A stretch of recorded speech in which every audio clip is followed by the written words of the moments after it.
नमस्कार। बाजार आज और कल में आप सभी का स्वागत है। मैं हूं स्वाति रायना। इस शो में हम आपको बताएंगे बाजार में आज का पूरा एक्शन, साथ ही कल के लिए स्ट्रैटेजी और शेयरों में कमाई के शानदार मौके भी।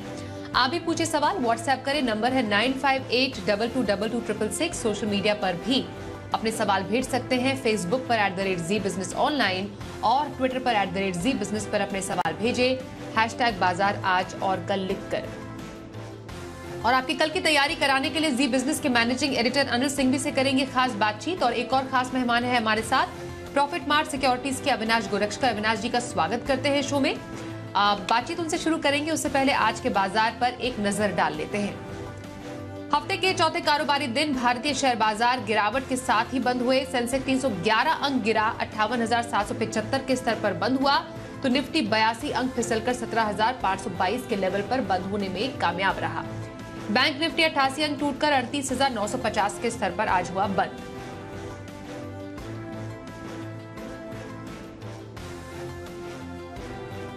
और एडिटर स्टेक में अनिल जी से समझते हैं कि आज आखिरी घंटे में ऐसा क्या हुआ जो बाजार में इतनी तेज मुनाफा वसूली आई।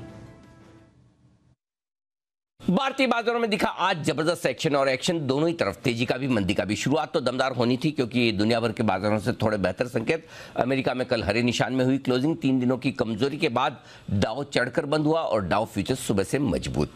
तो बस वहां से खुलने के लिए तो पूरे अच्छे संकेत मिल गए। हालांकि कच्चा तेल $102 के आसपास, बॉन्ड यील्ड और ये सारे जो चीज़ें हैं, डॉलर इंडेक्स, वो तो थोड़े खराब ही थे, लेकिन उसके बावजूद मार्केट में तेजी हुई। उससे हमने मजबूत शुरुआत की और पिछले 2 दिनों से हम लगातार दिन के हाई पॉइंट पर जाकर बंद हो रहे हैं, यानी कि कॉन्फिडेंस पूरा। 17,700 के आसपास शुरुआत की और लगभग पूरा दिन हमने टाइम पास किया। नीचे 17,650, ऊपर 17,725, ये 75 पॉइंट की रेंज में घूमते रहे।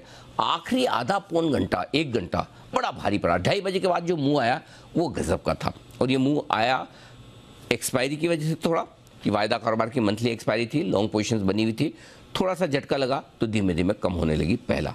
दूसरा, डाउ फ्यूचर्स जो 200-225 पॉइंट ऊपर हो गए थे, वो भी धीमे धीमे नीचे आने लगे। और यूरोप के बाजार जो 1% मजबूत थे, 0.5% रह गए, यानी कि थोड़ी प्रॉफिट बुकिंग ग्लोबल मार्केट्स में और थोड़ा एक्सपायरी का असर, इन दोनों ने मिलकर ऊपर ही इस तरह से जो धुलाई की, सीधा 17,700 के ऊपर से 17,500 के नीचे तक आते दिखे, लेकिन फाइनली क्लोजिंग 17,500 के हल्के से ऊपर होती दिखी। और बैंक निफ्टी की भी क्लोजिंग 39,000 के बेहद करीब 38,950 के आसपास होती दिखी। तो आखिरी मिनटों में जो वायदा कारोबार की मंथली एक्सपायरी के दिन आमतौर पर माना जाता है ना कि बड़ा उतार चढ़ाव आता है, वो आज देखने को मिला। बढ़ने और गिरने वाले शेयरों की संख्या सुबह तो बहुत जबरदस्त, सब मजबूत। दोपहर में जिस तरह का प्रेशर आया तो थोड़ा माहौल कमजोरी वाला बना। बढ़ने और गिरने वाले लगभग बराबर थे, यानी कि मिड कैप और स्मॉल कैप शेयरों में भी थोड़ी प्रॉफिट बुकिंग आई। तो कुल मिलाकर एक उतार चढ़ाव वाला सेशन 2 दिनों तक अच्छी रिकवरी के बाद। लेकिन हाँ, एक चीज पक्की है, मार्केट या तो दिन के ऊपरी स्तरों पर या दिन के निचले स्तरों पर लगातार 3 से 4थे दिन ऐसा ही ट्रेंड दिखा रहे। अब देखते हैं कल क्या कुछ होता है। आइए अब अविनाश गोरक्षकर जी का रुख कर लेते हैं। अविनाश जी, रिकवरी के बाद मुनाफा वसूली का दौर बाजार में आज हावी रहा। ऐसे बाजार में फिलहाल क्या स्ट्रैटेजी आप बनाने की सलाह देंगे? देखिए, मुझे लग रहा है कि मुनाफा वसूली आई है क्योंकि थोड़ी बहुत शॉर्ट कवरिंग जो हो गई थी उसका थोड़ा सा न्यूट्रलाइज मार्केट हो गया है। प्लस जिस प्रकार के डेटा के नंबर्स आ गए हैं, जीडीपी नंबर यूएस का आ गया है, यूएस अनएम्प्लॉयमेंट जॉबलेस ग्रोथ का नंबर आ गया है, तो ये भी मार्केट्स के ध्यान में था। तो उस कारण से भी थोड़ी बहुत ग्लोबली फंड्स थोड़े से कम एक्टिव थे बाइंग को लेके। बट मुझे लग रहा है कि काफ़ी ऐसे कंपनीज और सेक्टर्स हैं जो अभी काफ़ी अच्छा रिस्क रिवॉर्ड देने की कैपेसिटी रखते हैं। ओवरऑल इंडेक्स की बारे में बात करें तो हो सकता है कि इंडेक्स थोड़ा सा स्लो मूवमेंट दिखाएगा, लेकिन स्टॉक स्पेसिफिक एक्टिविटी स्वाति अभी भी काफी अच्छी रहेगी।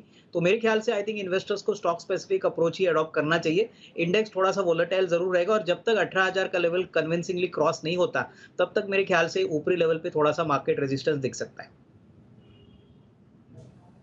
और लॉन्ग टर्म के लिए किस स्टॉक में व्यू रखने की सलाह देंगे आप आज, अविनाश जी? देखिए, लॉन्ग टर्म के लिए एक ऑटो कंपोनेंट कंपनी है जो दिल्ली बेस्ड है, जिसका नाम है शारदा मोटर्स लिमिटेड। ये कंपनी बेसिकली चैसी कंपोनेंट्स बनाती है, कैटेलिक कन्वर्टर बनाती है, और बहुत ही प्रॉफिटेबल बिजनेस है। करीबन पिछले साल इन्होंने 2,200 करोड़ के रेवेन्यू पे करीबन 150 करोड़ का प्रॉफिट कमाया था। इस साल कंपनी का जो पहले तिमाही का नंबर आ गया बहुत ही तगड़ा आ गया है। कंपनी वैसे भी बिल्कुल कर्जा मुक्त है, काफ़ी कैश कंपनी के बैलेंस शीट पे है, तो हमको लग रहा है कि इस साल दैट इज़ FY23 के लिए करीबन 180 करोड़ का प्रॉफिट आने की अपेक्षा रहेगी, करीबन 62-63 रुपीज़ की अर्निंग्स आने की एक्सपेक्टेशन है।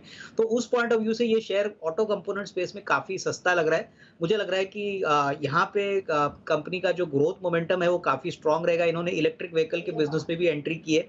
यहाँ पे उन्होंने मैनेजमेंट ने कहा है कि ये बिज़नेस प्रॉफिटेबल अगले साल से होगा।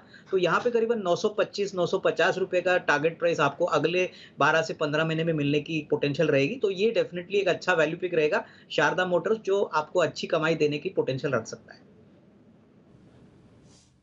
शारदा मोटर लंबी अवधि की खरीदारी की सलाह आ रही है अविनाश गोरक्षकर की तरफ से। आइए अब कुछ कॉलर्स के सवाल भी शो में शामिल करते हैं। पहले कॉलर इस वक्त हमारे साथ है पुणे से धीरज परदेसी। धीरज जी, स्वागत करते हैं। कौन से स्टॉक पर सवाल है आपका? मैडम, मैंने विप्रो लिया था 200 शेयर 496 से। ओके, तो कब तक होल्ड कर सकते हैं? लॉन्ग टर्म का नजरिया है मेरा, तो क्या अभी क्या करना चाहिए? ओके, फिलहाल तो 420 रेट चालू है। लॉन्ग टर्म का नजरिया विप्रो पर एब्सोल्युटली, विप्रो पर लॉन्ग टर्म के नजरिए के हिसाब से क्या राय देंगे आप धीरज जी को? अविनाश जी, नुकसान झेल रहे हैं अभी अपनी इस खरीद पर? ये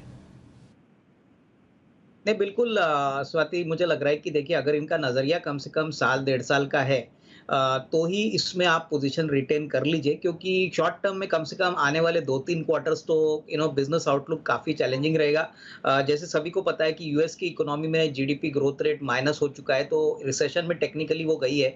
यूरोप में भी विप्रो का काफ़ी बड़ा एक्सपोजर है और यूरोपियन मार्केट्स में भी काफ़ी तकलीफें, चैलेंजेस आने की अपेक्षा रहेगी। तो यहाँ पे अगर 12 टू 18 मंथ्स का नजरिया है तो ही होल्ड करिए, क्योंकि शॉर्ट टर्म में विप्रो में कोई बड़ी बढ़त आएगी ऐसा लग नहीं रहा है। मार्जिन प्रेशर में रहेंगे और दूसरी बात, इंक्रीमेंटल ऑर्डर विन आते नहीं है, तो मार्केट्स को इस बात पे डेफिनेटली चिंता रहेगी कि बिजनेस भी बढ़ने में दिक्कत रहेगी। तो यहाँ पे होल्ड कर सकते हैं, लेकिन टाइम फ्रेम लंबा रखिए।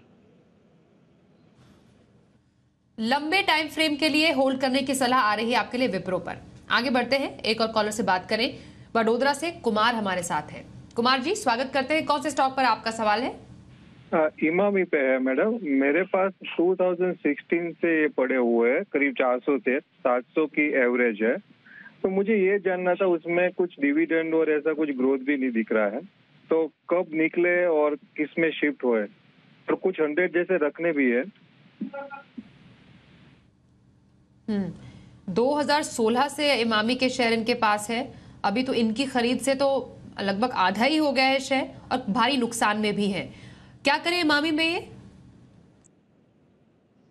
मेरे को लग रहा है कि स्वाति, देखिए 2016 से 2022 यानी करीबन 5 साल से ये रिटर्न, ये स्टॉक इनको नेगेटिव रिटर्न दे रहा है। मुझे नहीं लग रहा है शॉर्ट टर्म में इमामी 700 रुपए तक जाएगा, क्योंकि देखिए एफएमसीजी सेक्टर में ऑफकोर्स रिकवरी तो शुरू हो चुकी है, लेकिन इतनी बड़ी तेजी इमामी में आएगी ऐसा लग नहीं रहा है। हालांकि इन्होंने बहुत अच्छा काम किया है, प्लेजिंग भी अपने शेयर होल्डिंग से काफी कम किया है, इनका सीमेंट बिजनेस था वो भी निकाला है, काफी रिस्ट्रक्चरिंग हो चुकी है। तो अभी आने वाले 1-2 साल में तो परफॉर्मेंस अच्छा रहेगा, लेकिन इनके प्राइस से डेफिनेटली आउट परफॉर्मेंस होना मुश्किल वाली बात लग रही है।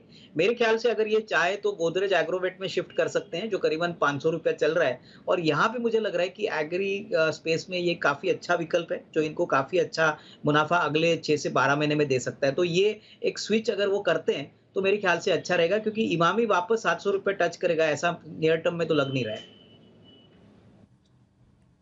ओके, इमामी से आप निकल सकते हैं, एग्जिट की सलाह आ रही है आपके लिए अविनाश जी की तरफ से। गोदरेज एग्रोवेट में खरीदारी के मौके आप तलाश सकते हैं। पुणे से प्रशांत जी हमारे साथ है। प्रशांत जी, स्वागत करते हैं। कौन से स्टॉक पर आपका सवाल है? Good evening madam. Good evening sir. मैंने जस्ट अभी एक लास्ट वीक डेवीज लैब के कुछ शेयर्स परचेज किए हुए, अराउंड 30 शेयर्स है मेरे पास, और मेरा परचेज वैल्यू है 3650, 3650 रुपए से मैंने परचेज किया हुआ है। ओके, एंड लॉन्ग टर्म के लिए ठीक है, चेक कर रहा हूँ, तो इसमें क्या सजेशन रहेगा सर का? ओके, हाल ही में परचेज किया और डीवीज लैब 3650 इनकी खरीद, 30 शेयर लगभग। फिलहाल तो नुकसान है, लेकिन लंबी अवधि के लिए सही है डीवीज लैब अविनाश जी? नहीं, बिल्कुल देखिए, दिवीज लैब एक कॉन्ट्रैक्ट रिसर्च मैन्युफैक्चर है जो क्रैम्स में बहुत बड़ा काम करते हैं। इनफैक्ट सबसे बड़ी बात इनकी बैलेंस शीट और इनका बिजनेस मॉडल काफ़ी रोबोस्ट है। हालांकि अभी फिलहाल जो एक्सपेंशन उन्होंने किया है, जो मार्जिन प्रेशर अभी फर्स्ट क्वार्टर में देखा है, वो हो सकता है कि शॉर्ट टर्म में थोड़ा सा कंपनी एक्सपीरियंस करे। बट अगर इनका टाइम फ्रेम कम से कम 2 साल के ऊपर का है, तो मुझे लग रहा है कि इनको डेफिनेटली यहाँ पे निवेशित रहना चाहिए। अगर हो सके तो थोड़ी-सी अगर प्राइस में डिप भी आती है, तो उसको खरीदने का मौका समझना चाहिए। कम से कम 2 साल का ऊपर का अगर टाइम फ्रेम ये रखते हैं, तो रिस्क रिवॉर्ड इनको काफ़ी अच्छा मिलेगा, क्योंकि डेफिनेटली कंपनी एक मार्केट लीडर है और ऑब्वियसली आने वाले दिनों में परफॉर्मेंस अच्छा रहेगा। डीवीज लैब में बने रहे, ये सलाह रही है आपके लिए हमारे एक्सपर्ट की तरफ से। अगले कॉलर से बात करते हैं। वलसाड भिलाड़ से दिनेश शाह हमारे साथ है। दिनेश जी, स्वागत करते हैं। बताइए आपका स्टॉक कौन सा है? सर जी, कोपरान 10,000 शेयर 72 में बाई कराया, अभी क्या कर सकते हैं? ओके, कब लिया था आपने? 2 साल हो गया। अच्छा, 2 साल हो गया आपको कोपरान लिए। आपको तो बम्पर मुनाफा है दिनेश जी। सबसे पहले बहुत मुबारकबाद, 11 लाख से ऊपर के मुनाफे पर अभी आप बैठे हुए हैं और आपकी खरीद से तो दुगने से भी ऊपर कोपरान जा चुका है। कब तक आप होल्ड कर सकते हैं, बताइए? 370 आया था ना आगे, अभी वो नीचे आ गया ना वापस, ऐसा तो मैं लॉन्ग टर्म रख सकता हूँ।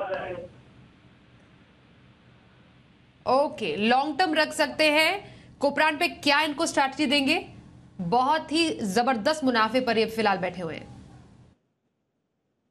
नहीं, बिल्कुल स्वाति, मैं भी इन्वेस्टर को कांग्रेचुलेट करूंगा, क्योंकि यही लॉन्ग टर्म इन्वेस्टमेंट्स का एक फायदा होता है। मैं समझता हूं कि देखिए, अगर इनको पैसों की जरूरत नहीं है तो डेफिनेटली इसमें और अपसाइड बाकी है, क्योंकि कोपरान अभी यूएस मार्केट्स को टैप करने की कोशिश कर रहा है। यूएस एफडीए का अप्रूवल मिलने के बाद कहीं ना कहीं हमको लग रहा है कि इसमें और थोड़ी बढ़त पॉसिबल लग रही है। हालांकि ऊपरी लेवल से स्टॉक थोड़ा सा गिर चुका है, लेकिन फंडामेंटल्स अभी भी काफी स्ट्रांग है।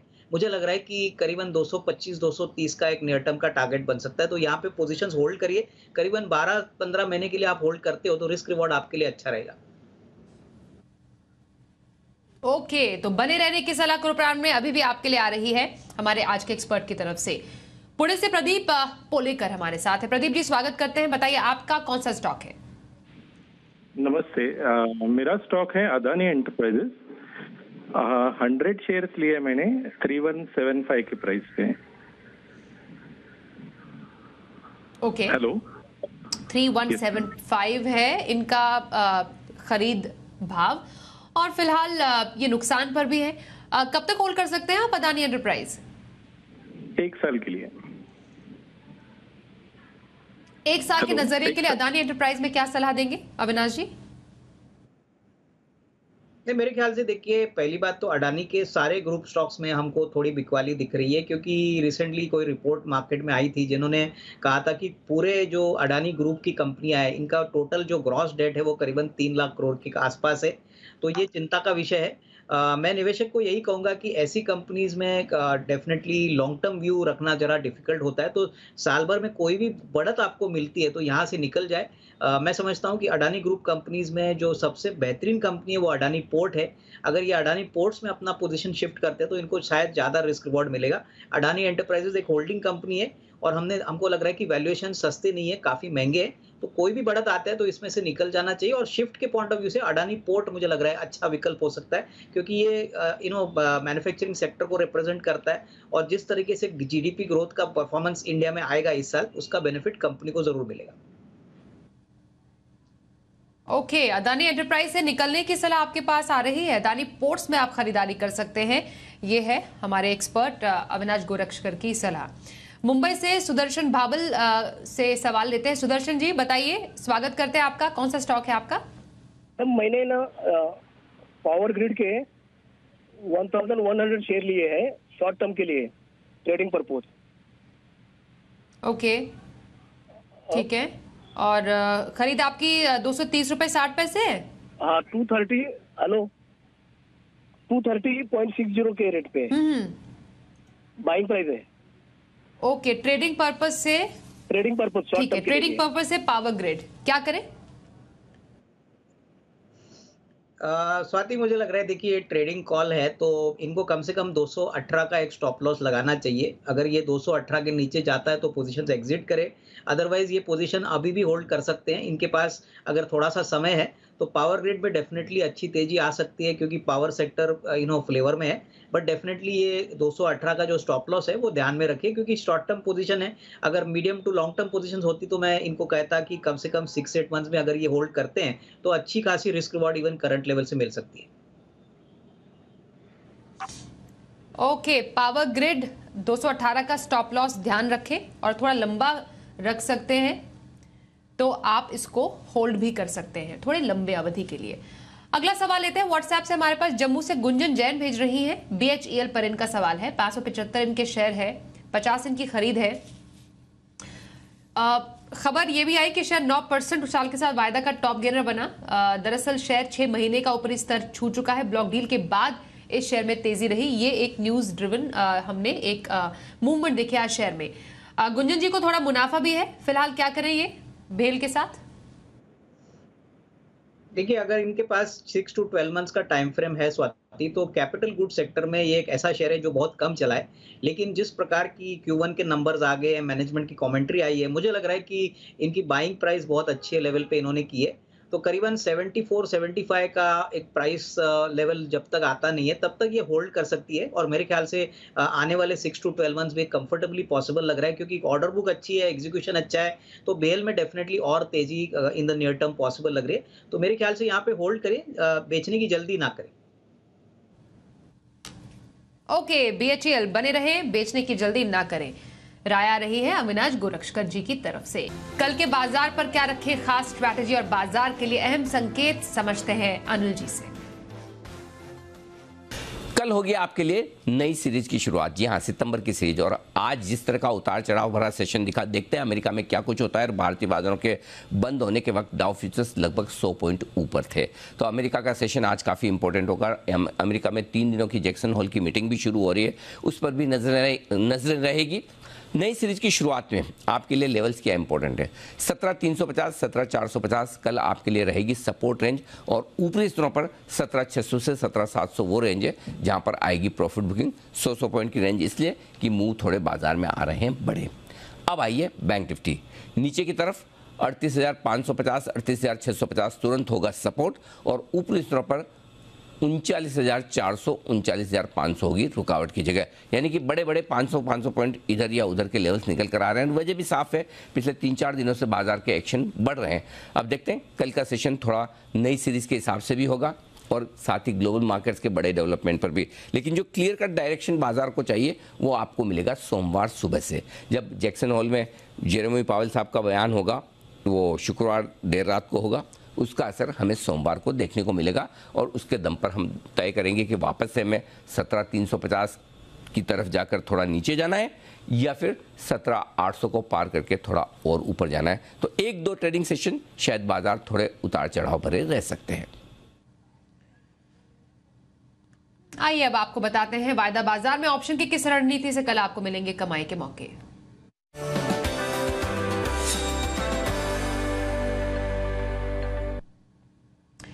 और हमारे साथ है चॉइस ब्रोकिंग के सुमित बगड़िया। सुमित जी, स्वागत करते हैं। कल ऑप्शन के जरिए कहां पर मौके बनेंगे?